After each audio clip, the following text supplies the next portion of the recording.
নমস্কার বন্ধুরা, welcome back to my channel. আজকে আমি ভিডিওতে কাদের নিয়ে কথা বলবো আপনারা টাইটেল থাম্বনেল দেখে বুঝতেই পেরেছেন। আজকে সকাল থেকে আমরা দেখলাম যে ফার্স্টে যেমন কালকে বলেছিল প্রীতম যে রিমির মা বাবা ওদের বাড়িতে আসবে। তো সকাল থেকে আমরা সবাই ভীষণ ওয়েট করেছিলাম যে কোনো গুড নিউজ আসতে চলেছে বোধহয়, ভীষণ বড় একটা সুখবর আসতে চলেছে বোধহয়। তো পরবর্তীকালে আমরা দেখলাম যে প্রীতম বাড়ি ফিরলো, বাড়ি বললো যে আমি বাড়ি ফিরবো আজকে, আমি আর কত ঘুরে ঘুরে বেড়াবো বা কোনো একটা কিছু, আমি বাড়ি থেকে দূরে আছি, তো আমি বাড়ি ফিরবো। বাড়ি ফিরে আমার শাশুড়ি আমাকে কালকে রাত্রিবেলা হোয়াটসঅ্যাপে কিছু মেসেজ করেছিল এবং সেই মেসেজটা আমি দেখেছি এবং দেখার পর সেখানে শাশুড়ি বলেছে যে পরে ওর বাবাকে নিয়ে নাকি আসবে, এরকম একটা কি ব্যাপার। আর অথচ বুধবার দিন প্রীতমরা ঠিক করে ফেলেছে যে রিমিকে নিয়ে ডাক্তার কাছে যাবে কলকাতায়। তো তারপরে প্রীতম বাড়ি ফিরে এলো। এদিকে প্রীতমের মায়ের ভিডিওতে দেখা গেল যে প্রীতমের মা ওর প্রীতমের রিমি আর ওর বাবা সবাই মিলে মানে রান্না বান্না করছে। এরা বেশ সুন্দর একটা খুব সুন্দর মুহূর্ত আর কি। কিন্তু রিমির মুখটা সেই মানে অন্যরকম হয়ে আছে, ও যেন প্রাণ মানে ভেতর থেকে যেন খুশি নয় এরকম একটা লাগছে। এটা হতে পারে যে ওর ঘুমের ওষুধ খাচ্ছে হয়তো সেই মেডিসিনের জন্য। এরপরে আমরা যেটা দেখলাম সেটা হচ্ছে রিমির বাবার একটি লাইভ, এবং রিমির বাবা এখন লাইভ করে বলছে যে এখন ওর মেয়ে জামাই মানে জামাইকে ডিভোর্স বলছি সরি, যে বিয়েটা সেই বিয়েটা রেজিস্ট্রি করতে হবে। মানে ওদের বিয়ে কোনো রকম রেজিস্ট্রি ছিল না, তাহলে ডিভোর্স কি করে মানে এতদিন যে প্রসিডিওরটা চললো, যদি ওটা রেজিস্ট্রি ম্যারেজ নাই হয়ে থাকে তাহলে ওটা কি প্রসিডিওর চললো। এই তো বললো যে ডিভোর্সের জন্য অ্যাপ্লাই করেছে, অনেকবার শুনলাম, কখনো শুনলাম চুচড়ো কোর্টে অ্যাপিল হয়েছে, কখনো শুনলাম কালনাতে অ্যাপিল হয়েছে, ডিভোর্সের জন্য নাকি অ্যাপিল হয়েছে। তাহলে যদি বিয়েটা যদি রেজিস্ট্রি ম্যারেজ নাই হয় তাহলে আইনি মতে যদি কেউ কারো স্ত্রী না হয় তাহলে কি করে ডিভোর্স অ্যাপ্লাই করা হয়েছে, এইটা ফার্স্টে না আমার মাথায় ভীষণ স্ট্রাইক করে। কারণ না এইটা তো হয় না, আমি যদি আইনি কারো স্ত্রী হই সেক্ষেত্রে তো তখন ব্যাপারটা আসবে ডিভোর্সের, কিন্তু এক্ষেত্রে তো এদের তো আইনসম্মতভাবে বিয়েই হয়নি। তো রিমির বাবা বললো আগে আইনসম্মতভাবে বিয়ে হোক এবং সেখানে দরকার হলে তিনি নাকি সাইন করবেন, আর তার পরবর্তীকালে প্রীতমকে তার যে প্রাক্তনের যে সমস্ত ভিডিও তার চ্যানেলে আছে সেগুলোকে ডিলিট করতে হবে, তারপরে সে প্রীতমকে মেনে নেবে, এরকম একটা শর্ত দিয়েছে। দেখুন এই শর্তটা যদি আমরা একজন বাবার শর্ত হিসেবে ধরি তাহলে কিন্তু একদম পারফেক্ট আছে। কারণ একটা সম্পর্ক বা একটা বিয়ে যদি আইনিভাবে সম্মত না হয় এবং তারপরে কিন্তু, কারণ এদের তো আজকে এরা বলছে সংসার করব, কালকে বলছে সংসার করব না, মানে এদের কাছে বিয়েটা হয়ে গেছে ছেলে খেলা। এইটা যদি আইনিভাবে স্বীকৃতি পায় তাহলে কিন্তু রিমিরও একটা মানে ইয়ে থাকবে, একটা কি বলবো জোর থাকবে, প্রীতমেরও একটা থাকবে যে না তারা আইনিভাবে স্বামী স্ত্রী। তখন কিন্তু ওই কথায় কথায় কোর্টে ছুটে যাওয়া ডিভোর্স তখন কিন্তু সেটা হবে না। এরা তো বিয়েটাও বলুন বা ডিভোর্সটাও বলুন সবটা ছেলে খেলার পর্যায়ে রেখে দিয়েছে। আচ্ছা, আর একটা জিনিস আমি এ প্রসঙ্গে বলতে চাই, সেটা হচ্ছে তারপরে প্রীতম দেখলাম তারপরে রিমি নর্মাল লাইভ করছিল এবং সেই লাইভে মাঝে মাঝে ঘুম আসছে ওর, কারণ ঘুমের ওষুধ খাচ্ছে সারাটা দিন। তো এবং তারপরে রিমি লাইভ শেষ করলো এবং তারপরে প্রীতম একটি লাইভ শুরু করলো। প্রীতম লাইভে বললো যে আমার শ্বশুর যেটা বলেছে আমি মেনে নেবো, কিন্তু সেই দিনই আমার শ্বশুরকে আমাকে কন্যাদান করতে হবে। ঠিক আছে, মানে একে তো এইটুকু একটা ছেলে এত বড় মানে হয়নি, দুটো বিয়ে করে ফেলেছে, তারপরে এত কিছু কাণ্ড হচ্ছে, তারপরে তাহলে এরা ভয় পাচ্ছে যে আইনি স্বীকৃতি দিতে, তাই তো রিমি তাহলে মানে প্রীতম ভয় পাচ্ছে রিমিকে বিয়ে করে আইনি স্বীকৃতি দিতে। কিন্তু কেন আজকে ওরা কথায় কথায় রিমি চলে যাচ্ছে ডিভোর্সের ওখানে বা এইগুলো, তাহলে প্রীতম কেন এখন ভয় পাচ্ছে রিমিকে আইনিভাবে মেনে নিতে? কারণ আইনিভাবে মেনে নিলে যে জিনিসটা হবে জিনিসটা কিন্তু ছেলে খেলার পর্যায়ে থাকবে না, এবং আইনি হলে একটা ব্যাপার হবে যে ওর যদি মনে হয়, প্রীতমের যদি মনে হয় কখনো যে ফিউচারে এর সঙ্গে থাকবে না রিমি, তাহলে কিন্তু আইনিভাবে সে সেখান থেকে মুক্তি পেতে পারে। এইখানে অনেক জটিলতা সৃষ্টি হচ্ছে, কারণ যেখানে ওদের বিয়েটা অনেক ছোট অবস্থাতে হয়েছে, সমানভাবে প্রুফ নেই, সেজন্য ডিভোর্সটাও তো এত ইজি হবে না। না কোনো একটা কাগজে লিখে দিলেও সেটা অত মানে কি বলবো জোরদার হচ্ছে না, তো সেক্ষেত্রে এটাও একটা পয়েন্ট। এখন রিমির বাবা এমন একটা মুহূর্তে কিছু শর্ত রাখলেন যে মুহূর্তটা ভীষণই সেন্সিটিভ, ভীষণই অন্যরকম একটা মুহূর্ত। ঠিক আছে, আচ্ছা, এই যে প্রীতমের মা অত সুন্দর করে রান্না বান্না সবাই করছিলেন, হ্যাঁ খুব সুন্দর একটা সুখের দেখলাম ওদের বাড়িটা, খুব সুন্দর ভালো লাগলো। তো এই জিনিসটা অনেকে কমেন্ট করেছে, তোমাদের তো কালকে এত কিছু হচ্ছিল, তুমি ফিনাইল খাচ্ছিলে, তোমরা ওষুধ খাচ্ছিলে, আজকে দেখো তোমরা নর্মাল, আবার তোমরা বিকেলে কোথাও কোথাও বেরিয়েছিল। তো হ্যাঁ ব্যাপারটাও তাই, মানে এরা কভি খুশি কভি গম, এরা হচ্ছে এখন খুশি তো পরক্ষণেই গম, এরকম একটা ব্যাপার হয়ে যায় এদের। তো এটা কেন হয়, এটা কি ক্যামেরার স্বার্থে হয়, কন্টেন্টের স্বার্থে হয় জানি না। তারপরে তো হলো মোটামুটি সারাদিন লাইভ আমরা দেখলাম, রিমির বাবা লাইভ করলো, রিমির মাও লাইভ করেছে সন্ধেবেলা, সে নাকি প্রচণ্ড মানে কনফিউজ হয়ে আছে, প্রচণ্ড অসুস্থ হয়ে আছে, বুঝতে পারছে না কি করবে। কারণ তার তো ভয় আছে যদি মেয়ে বাড়ি ফিরে যায় তাহলে আর রক্ষে নেই, কারণ এই মেয়েকে সামলানো যথেষ্ট কষ্টকর একটা ব্যাপার। আর এদিকে জামাইও লাইভ করছে। তারপরে লাস্টে দেখলাম মানে প্রীতমের মাও লাইভ করতো। মানে এরা সবাই দেখুন, এরকম যদি কারো বাড়িতে নর্মাল ধরুন ঈশ্বর না করুক কারো বাড়িতে যদি সিচুয়েশন হয়, তারা কি ক্ষণে লোককে জানাতে এরকম লাইভ করবে মনিটাইজেশন অন করে?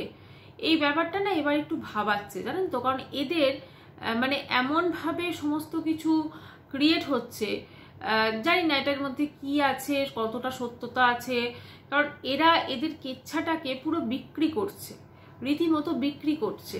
আজকে মেন মোদ্দা কথা হচ্ছে রিমি মানসিকভাবে অসুস্থ, রিমির একটা প্রপার ট্রিটমেন্টের প্রয়োজন। তো সেইখানে ওর ট্রিটমেন্টটা এখন এই মুহূর্তে মানে সেটাই প্রায়োরিটি পাওয়া উচিত। আর আমার মনে হয় রিমির বাবার এত কিসের শর্ত, কারণ আজকে উনি যেটা বলছেন বাবা হিসেবে উনি অবশ্যই ঠিক কথা বলছেন, কোনো অসুবিধা নেই, কিন্তু সেই টাইমটা তো এইটা নয়। এই মুহূর্তে যদি রিমির বাবা এটা বলেন তাহলে তো প্রীতম ওনার বাবা জীবনও তো তাহলে বিগড়ে যাবে না, তখন বলবে যে না আমার ইয়েতে নেই। কারণ সেও তো এখন তাকে কিছুদিন আগে পুলিশের ধমকি দেখানো হয়েছে, এই সবাই মিলে গিয়ে ওখানে সমস্ত কিছু কোন ধারায় কি লাগাবে সেগুলো করা হয়েছে। তো এইগুলোও তো একটু ভেবে দেখার বিষয় না, আজকে এই মুহূর্তটা কিন্তু ওদের এইসব বলার জন্য নয়।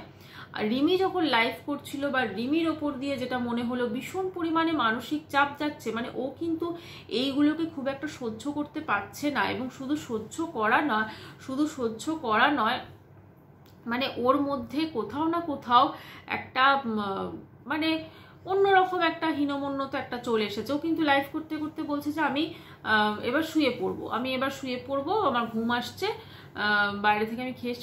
ওর জীবনের প্রতি ওর বাঁচার যে একটা ইচ্ছা, ও যেটা চেষ্টা করছে, তাহলে ওর ওই চেষ্টাতে কেন সবাই মিলে সাথ দিচ্ছে না একসাথে? আজকে রিমি আমি বলছি না খুব ভালো, রিমি আমি ধরে নিলাম পাগল, কিন্তু আজকে বাকি মানুষগুলো তো সুস্থ, তাহলে বাকি মানুষগুলো যখন সুস্থ সবাই, তাহলে কেন এরকম ধরনের এক একটা জিনিস ঠিক এই মুহূর্তে করা হচ্ছে? আজকে রিমির বাবা বলছেন যে ওদের বিয়েটাকে রেজিস্ট্রেশন করাতে হবে। এদিকে দেখুন প্রীতম যেটা সকালে বললো যে আগে গিয়ে সে রিমির চিকিৎসা করাবে, সে কিন্তু বলছে যে আমি আগে প্রপার চিকিৎসা করাবো, চিকিৎসা করিয়ে তারপরে আমি সংসার করব, এ কিন্তু বলছে প্রীতম।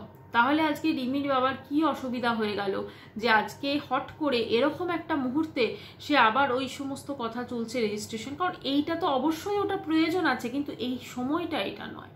আচ্ছা, আর একটা কথা প্রীতম বলছে যেটা শুনে একটুখানি অদ্ভুতই লাগছে, যে না হলে যদি তুমি বাবা না আসে, ওর বাবা মা যদি না আসে আমাদের বাড়ি, তাহলে মেয়েকে ফেরত নিয়ে চলে যাও, মেয়েকে তাহলে অন্য কারোর সাথে বিয়ে দাও। এই কথাটা বলা আমার মনে হয় উচিত হয়নি, কারণ আজকে যদি রিমির মা বাবা না আসে তার মানে কি ও রিমিকে ফেরত পাঠিয়ে দেবে?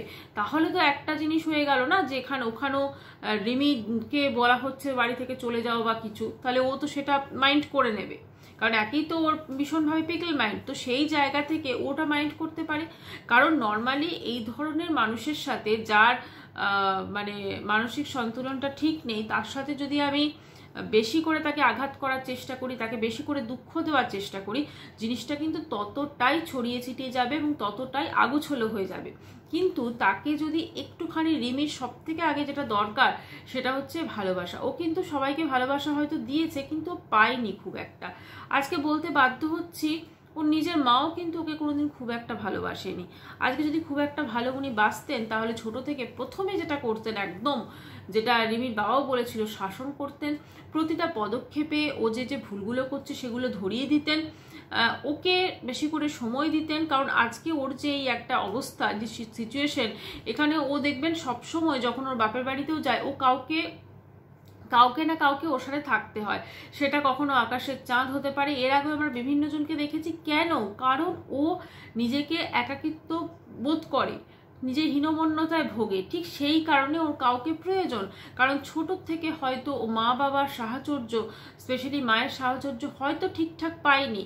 ওর যে মানসিক যে মানে বিকাশটা, সেটা হয়তো ঠিকঠাক হয়নি, যার জন্য আজকে এরকম হয়েছে। দেখুন, কোনো ব্রোকেন ফ্যামিলি থেকে যখন সন্তানরা অনেক কিছু সাফার করে এবং তারপরে সেটা মানে কি বলবো, তারপর কিন্তু একটা এফেক্ট হয়। তো রিমির ক্ষেত্রেও কিন্তু সেটাই হয়েছে। কিন্তু এক্ষেত্রে প্রীতম যখন চাইছে একটু চেষ্টা করে ও ফিরতে এসছে, আমরা বরং এইটা রিমির বাবার চেষ্টা করা উচিত যে কী করে রিমি সুস্থ হবে আর ওদের সম্পর্কটা উন্নত হবে। অবশ্যই সেখানে আইনি মতে বিয়ে তো আছেই, রেজিস্ট্রেশন তো আছেই, সব কিছু আছে, কিন্তু তার আগে যদি উনি একটু এসে প্রীতমের পাশে দাঁড়ান, প্রীতমের সঙ্গে কথা বলেন, বা প্রীতম যেগুলো রিমির জন্য করছে সেগুলোতে যদি হিস্সা নেন, তাহলে তো কোনো অসুবিধা আছে বলে আমার মনে হয় না। তারপর তো আরামসে রেজিস্ট্রি হতে পারে। কিন্তু এখন উনি একটা এই মুহূর্তে কথা বলছেন, এদিকে প্রীতমও আজকে বলল যে এবার এখানে সামাজিক বিয়েতে আপনি মানে প্রীতমের বাবা রিমিকে কন্যাদান করবে, জামাইকে প্রপার সম্মান দিয়ে, ঠিক আছে। তারপরে মানে এই যে জিনিসটা প্রীতম বলছে, এটা কিন্তু একদম মানে কি বলবো, প্রথম কথা ওর বয়স নয় এত বড় বড় কথা বলার, এটা হচ্ছে ফার্স্ট পয়েন্ট। সে যতই বিয়ে হয়ে যাক, কারণ মানে এই যে কন্যাদান, আজকাল কিন্তু অনেক জায়গাতেই কন্যাদান এইগুলো কিন্তু উঠে যাচ্ছে, ঠিক আছে। মানে রিমিকে ওকে দান করা হচ্ছে, ঠিক আছে, এরকম একটা ব্যাপার যেটা আছে আর কি, রিচুয়ালস। তো সেইটা কিন্তু আমার মনে হয় অত্যন্ত মানে নিচে দেখানোর জন্য বলা হচ্ছে শ্বশুরকে, তাই না? তাহলে সেক্ষেত্রে সেও যে এটা বলছে, তার মানে তো সেও তার শ্বশুরকে ইনডাইরেক্টলি অপমান করছে। এদের মধ্যে অলরেডি তো অনেক কিছু হয়ে গেছে, এদের সম্পর্ক তো আর 5টা মানুষের মতো নয়, এদের সম্পর্ক যথেষ্ট জটিল হয়ে গেছে। কিন্তু এরা যদি এরকম শর্ত রাখে, তাহলে সম্পর্ক কিন্তু জটিল থেকে জটিলতর হয়ে যাবে। তখন কিন্তু রিমিকে সামলানো খুবই মুশকিল হয়ে যাবে। কারণ রিমির এখন শুধুমাত্র যে ওকে যত্ন, ওকে টেক কেয়ার করলেই হবে না, ওর আশপাশের পরিবেশটাও যেন যথেষ্ট শান্তশিষ্ট থাকে, ওর কাছের মানুষগুলোও যেন লড়াই কম করে, এগুলাও কিন্তু দেখতে হবে। তো বন্ধুরা, এটা সম্পূর্ণ আমার পয়েন্ট অফ ভিউ, আমার যেটা ঠিক মনে হয়েছে আমি সেটাই বলেছি। কারণ একটা জিনিস অনেক দিন ধরে চলছে, এটা শেষ হওয়ার তো কোনো নামই নেই। সবাই এরা লাইভ করে যাচ্ছে, সবাই এই যে লাইভ করছে যে টাইমটা, এই টাইমটা যদি নিজেদের মধ্যে কথাবার্তা বলে একটু, ফোনেই সেটা হোক, তাহলেও কিন্তু অনেকটা আমার মনে হয় জিনিসটাকে মানে সর্ট আউট করা যেত। জানি না এদের জিনিসটা কি মেটানোর ইচ্ছা আছে কি না। যদি মেটানোর ইচ্ছা থাকতো তাহলে কিন্তু এত ক্ষণে ক্ষণে লাইভ হতো না। এদিকে ইনস্টাগ্রামেও কিন্তু গান ফান পোস্ট হচ্ছে, প্রীতম করছে, সমস্ত কিছু করছে, রিলস ফিলস। তো জানি না এরা কি চাইছে, সেটা ভবিষ্যতে অবশ্যই আমাদের চোখ থাকবে, যেরকম দেখবো ভিডিওতে সেই রকম নিয়েই আমি এখানে আলোচনা করব। বাই, সবাই খুব ভালো থাকবেন। চ্যানেলটি যদি ভালো লাগে তো অবশ্যই করে সাবস্ক্রাইব করার অনুরোধ রইল।